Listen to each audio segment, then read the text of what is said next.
Season जायच्या आधी या फळाची भाजी करून नक्की खा. चवीला इतकी जबरदस्त की चिकन मटनसुद्धा फिक्कं पडेल एवढी जबरदस्त. आणि सीझन जायच्या आधी जर खाल्ली तर ठीक, नाही तर मग पस्तावाल. अशी अगदी साधंसुधं वाटण बनवलेलं आहे, ना भाजण्याची कटकट ना काही, आणि झटपट अशी शिजते, चवीला भन्नाट अशी लागते. बघा, भाजी दिसायलाच किती सुंदर दिसत आहे. तर वेळ न गमावता रेसिपीला सुरुवात करूया. सुरुवात करण्याआधी तुम्ही जर ही रेसिपी फेसबुकवर बघत असाल तर माझ्या पेजला फॉलो करा, आणि यूट्यूबवर बघत असाल तर माझ्या चॅनलला सबस्क्राईब करा. त्याचबरोबर लाईक, शेअर आणि कमेंट नक्की करा, आणि व्हिडिओ पूर्ण बघा. तर व्हिडिओला सुरुवात करूया. हॅलो फ्रेंड्स, मी लतिकाच किचनमध्ये तुमचं स्वागत आहे. इथे मी रफली चॉप केलेला कांदा घेतलेला आहे, मिक्सरच्या पॉटमध्ये घालून घेते. आपल्याला कुठलंच वाटण जे बनवतं ते भाजायचं नाही आहे, अगदी झटपट असं बनतं. तर हे कांदे रफली चॉप करून घातलेले आहे. आता मी रफली चॉप केलेले 2 टमाटे घालते. कांदा पण मी 2च घेतले होते मीडियम साईजचे, ते रफली चॉप केलेले. टोमॅटो पण 2च घेतलेले आहेत. इथे मी 4 लसणाच्या पाकळ्या आणि 1 इंच आल्याचा तुकडा घेतलेला आहे. त्यानंतर इथे मी कोथिंबिरीच्या काड्या घेतलेल्या आहे. कोथिंबिरीचे पानं तोडल्यानंतर कोवळ्या काड्या उरतात, तो आपण मसाल्यात यूज करू शकतो. जास्त काड्या घालायच्या नाही, नाहीतर आपलं जे वाटण आहे, मसाला आहे, तो कडू बनतो. तर आता वाटण झालेलं आहे. कढई गॅसवर चढवली आहे. त्यात मी 2 माप तेल टाकते आहे. तुम्ही तुमच्या याच्यानुसार कमी जास्त तेल करू शकता. तर इथे मी 2 माप तेल घालते. तेल गरम झाल्यानंतर यात मी थोडेसे खडे मसाले घालते आहे. तुमच्या घरी जे खडे मसाले अवेलेबल असेल ते तुम्ही घालू शकता. तर इथे मी कलमी, लौंग आणि मोठी विलायची घालते आहे. मोठी विलायची थोडी फोडून घ्यायची आणि मग घालायची, नाहीतर तेलात गेल्यानंतर ती अंगावर उडण्याची भीती असते. म्हणून मोठी असो की छोटी विलायची असो, ती थोडीशी फोडून म्हणजे क्रॅक करूनच घालायची. तर खडे मसाले इथे आपले झालेले आहेत. आता आपण जे वाटण वाटून घेतलेलं होतं ते घालायचं आहे, पण हळूवार घालायचं, नाहीतर अंगावर तेल उडण्याची भीती असते. तर बघा, इथे जास्त तेल गरम झालं होतं तर थोडं उडालेलं आहे माझ्या याच्यावर. माझ्या हातावर नाही उडालं, पण गॅसवर नक्कीच उडालं.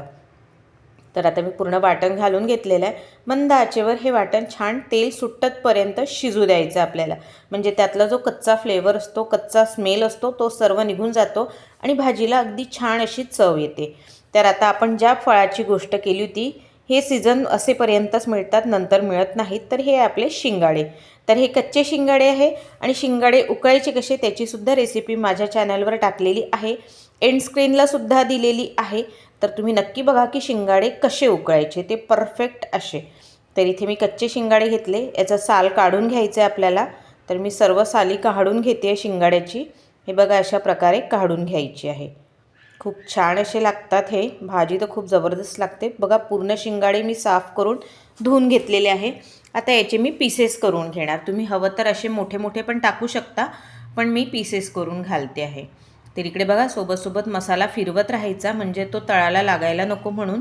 तर मसाला पण छान असा शिजलेला आहे, दिसायला पण खूप सुंदर दिसतोय, चविष्ट असा. तर आता हा मसाला झालेला आहे. आता आपण यात घालायचे आपल्याला सुके मसाले. तर सगळ्यात पहिले मी घालते धने पावडर, अर्धा चमचा हळद. धने पावडर मी 1 चमचाच घातलेला आहे. 1 चमचा तिखट पावडर आणि गरम मसाला. हे सर्व जे मसाले आहे, गरम मसाला, तिखट, हळद आणि धने पावडर, हे मी घरीच बनवलेले आहे. तुम्हाला जर याची रेसिपी हवी असेल तर मला कमेंट बॉक्समध्ये नक्की कळवा. त्याचबरोबर तुम्हाला जर ही रेसिपी आवडली असेल तर एक लाईक नक्कीच द्या.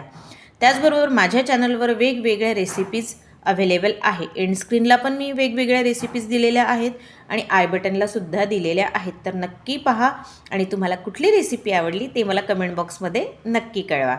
तर इथे मी मग चवीपुरतं मीठ घातलेलं आहे, आणि शिंगाडेसुद्धा जे कापून घेतले होते ते सुद्धा मी घातलेत. थोडंसं परतून घ्यायचं छान असं तेलात. आपल्याला छान फिरून घेतलं आहे, परतून घेतलेलं आहे. आता झाकून 2 मिनटं छान शिजू द्यायचं आहे आपल्याला. 2 मिनटं झालेली आहेत. झाकण काढलेलं आहे. बघा, छान तेलसुद्धा सुटलेलं आहे. आपल्याला शिंगाडे शिजेस्तोवर आपल्याला भाजी करायची आहे. आता 2 मिनटानंतर सगळे मसाले, शिंगाडे तेलात छान झालेले, मुरलेले आहेत. आता पाणी घालायचं.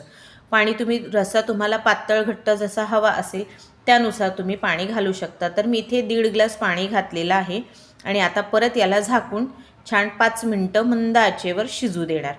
5 मिनिटानंतर याला ओपन करून बघते. बघा किती छान उकळी आलेली आहे आणि तरीसुद्धा बघा किती सुंदर अशी आलेली आहे. म्हणजे मसाला आपला परफेक्ट असा शिजलेला होता म्हणून ती तर्री आलेली आहे.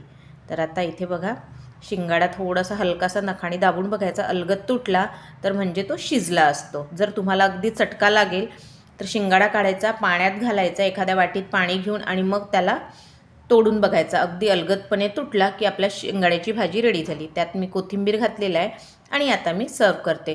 तुम्ही ही शिंगाड्याची भाजी भाकरीबरोबर, भाताबरोबर, चपातीबरोबर सुद्धा खाऊ शकता. खूप जबरदस्त चवीला आणि खरंच या सीझन जायच्या आधी तुम्ही ही भाजी नक्कीच करून खायला पाहिजे. तर कशी वाटली रेसिपी ते मला नक्की कळवा आणि ही रेसिपी शेअर करायला सुद्धा विसरू नका. तर भेटूया पुढच्या रेसिपीत. तोपर्यंत बाय.